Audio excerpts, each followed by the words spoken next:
आमला की एकादशी व्रत कथा। कथा शुरू। प्राचीन काल की बात है, सतयुग की बात है। राजा मांधाता बहुत धर्मात्मा और प्रजापालक राजा थे। उनके राज्य में सब सुखी थे। एक दिन राजा के मन में विचार आया कि ऐसा कौन सा व्रत है जिससे मनुष्य के सारे पाप नष्ट हो जाएं और उसे बैकुंठ की प्राप्ति हो। यह प्रश्न लेकर राजा मांधाता आराशी वशिष्ठ जी के पास गए।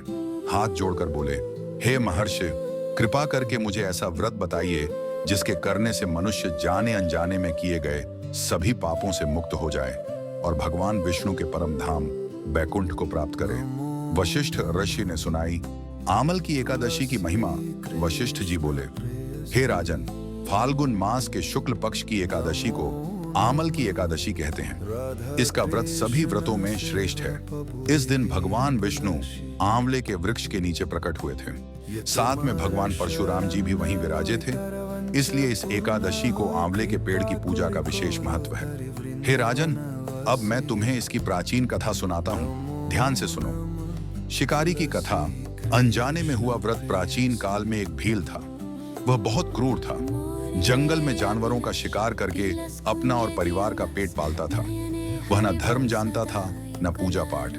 मांस खाता, शराब पीता, हिंसा ही उसका जीवन था।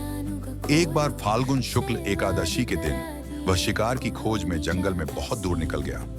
पूरा दिन बीत गया पर कोई शिकार हाथ न लगा। भूख प्यास से व्याकुल होकर वह एक आंवले के पेड़ के नीचे बैठ गया। थकान के कारण उसे वहीं नींद आ गई। संयोग देखिए, उस दिन आमला की एकादशी थी। भील ने अनजाने में ही पूरा दिन निराहार रहकर आंवले के पेड़ के नीचे विश्राम किया। रात भी वहीं बीत गई। सुबह होने पर वह अपने घर लौट गया। यमदूत और विष्णु दूत का संवाद। कुछ समय बाद उस भील की मृत्यु हो गई। यमराज के दूत उसे लेने आए और नरक ले जाने लगे। तभी भगवान विष्णु के दूत वहां प्रकट हुए। उन्होंने यमदूतों को रोक दिया। यमदूत बोले, यह महापापी है। इसने जीवन भर हिंसा की, जीवों को मारा। यह नरक का अधिकारी है। आप इसे क्यों रोक रहे हैं? विष्णु दूत मुस्कुराकर बोले, हे यमदूतों, तुम सत्य कह रहे हो कि इसने पाप किए, परंतु इसने मरने से पहले अमल की एकादशी का व्रत किया था। उस दिन ये भूखा प्यासा आंवले के पेड़ के नीचे सोया था। अनजाने में ही सही, पर इसका एकादशी व्रत और आंवले के पेड़ के नीचे विश्राम का पुण्य इसे मिल गया। अमल की एकादशी का व्रत करने वाले को यमलोक नहीं जाना पड़ता, इसलिए हम इसे बैकुंठ ले जा रहे हैं। ये सुनकर यमदूत चुपचाप लौट गए और विष्णुदूत उस भील को विमान में बैठाकर बैकुंठ धाम ले गए। अगला जन्म। राजा वसुरथ। वशिष्ठ जी ने आगे कहा, हे राजन, वही भील अपने अगले जन्म में चैद्य देश का राजा वसुरथ बना। वह बहुत प्रतापी, धर्मात्मा और दानी राजा हुआ। उसके राज्य में सदा सुख शांति रही। यह सब आमला की एकादशी के अनजाने में किए गए व्रत का ही फल था। कथा का सार और फल। वशिष्ठ जी बोले, हे मानधाता, जो मनुष्य जानकर आमला की एकादशी का व्रत विधि विधान से करता है, आंवले के पेड़ की पूजा करता है, उसके फल का तो कहना ही क्या।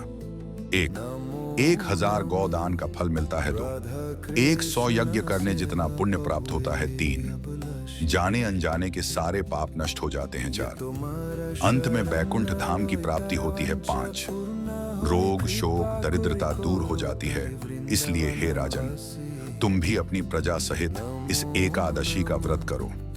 राजा मांधाता ने वशिष्ठ जी की आज्ञा मानकर पूरे राज्य में आमल की एकादशी का व्रत करवाया। सबने बैकुंठ पद प्राप्त किया।